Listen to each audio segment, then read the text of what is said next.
Bonjour à tous, j'espère que vous allez bien. Je suis très content parce qu'aujourd'hui j'ai décidé de filmer en extérieur. J'ai prévu une petite série de vidéos sur Instagram qui s'appelle les leçons pour créer du meilleur contenu. Et dans ces leçons là, je vais apprendre un peu des tips. Et là je vais pas tarder à tourner, j'espère que ça va vous plaire. Mais question que je me pose, c'est comment trouver un style. Et on va en discuter juste maintenant. Mais d'abord, je vais filmer. Pour vous montrer tout ça, bon, j'ai pris mon petit sac.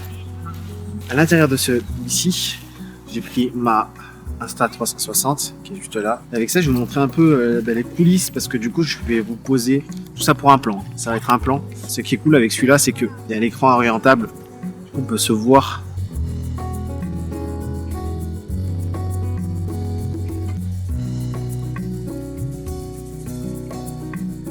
Donc voilà, j'ai fini de tourner mes petits reels, mes petits shorts, ça dépend quelle plateforme vous consommez. Donc c'était cool, en vrai j'ai essayé de varier un peu, je suis allé à plusieurs endroits et tout. Et oui, du coup, comment trouver son style?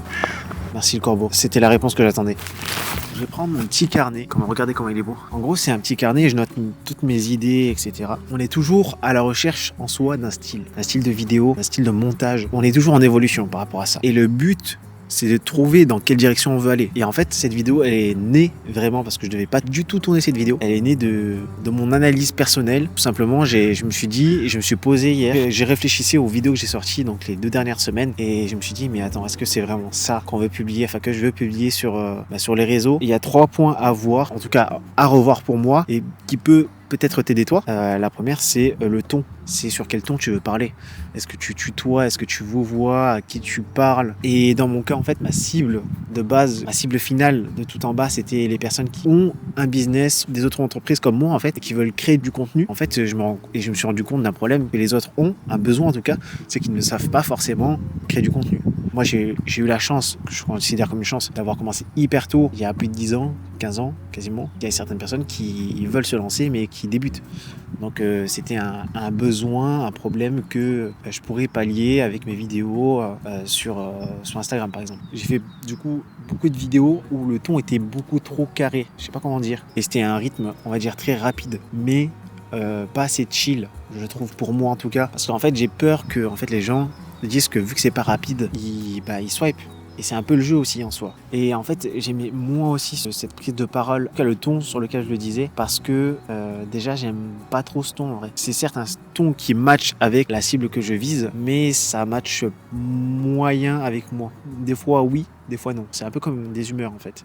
Et du coup, je viens au deuxième point qui est la direction artistique. Et quand je parle de direction artistique, je parle surtout de direction. Oui, enfin, il faut que j'améliore encore des trucs parce que j'ai la base, mais elle n'est pas unique. Voilà, les sous-titres que je mets sur mes vidéos, c'est des sous-titres classiques. Il n'y a pas de personnalisation ou de petites touches qui se disent « Ah putain, c'est Arnaud ». Donc il faut que je retravaille ça. Et du coup, oui, ça vient aussi donc la direction, dans quel type de contenu j'ai envie de produire. Parce que moi, j'ai un problème, un souci. Et donc du coup, j'ai un choix entre les deux.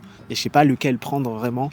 Et par rapport à la réflexion que je me suis fait hier, en analysant tout ça, je pense que j'y gagne plus en prenant un ton plus créatif, on va dire plus le ton chill, comme j'avais dit tout à l'heure. Parce que déjà, c'est un style qui me correspond un peu plus. On va dire que je suis un peu plus chill, que mon style de musique, voilà, c'est pas forcément le rock, mais plus la lo-fi. Et je gagnerai aussi plus en termes de visibilité parce qu'il y a plus de gens qui consomment de la création, enfin des types de création de contenu de manière générale, que des types de business et création de contenu. Les personnes qui sont dans les 2 catégories, donc le business et création de contenu, ne sont pas forcément engagés dans mon style de vidéo parce qu'ils sont dans un entre-deux. C'est-à-dire qu'ils consomment d'un côté des tips un peu business, qui font que business, et d'un côté des tips un peu de création de contenu parce qu'ils sont intéressés plus ou moins de loin. C'est ça que je veux dire. Voilà, c'est mon avis par rapport à ça. Et la dernière chose, et c'est mon troisième point, qui relie tout en fait, c'est être soi. C'est-à-dire qu'il faut que mon contenu me ressemble aussi. On est soi tout le temps à 100%, mais on n'est pas le même soi tout le temps.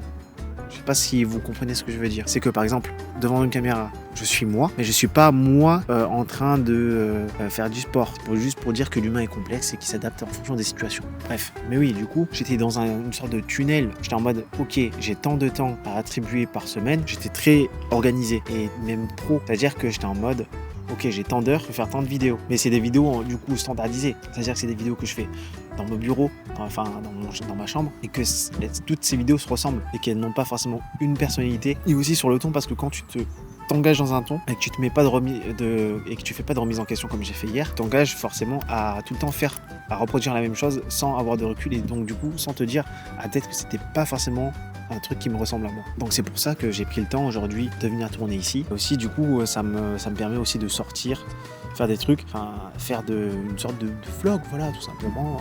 Je sais pas si je ferai par semaine, mais en tout cas au moins une journée de vlog un peu comme celle-ci où je partage une pensée, un sujet, un thème différent qui aide aussi dans la création de contenu parce que c'est toujours mon but, aider les gens dans la création de contenu. Non, ne saute pas.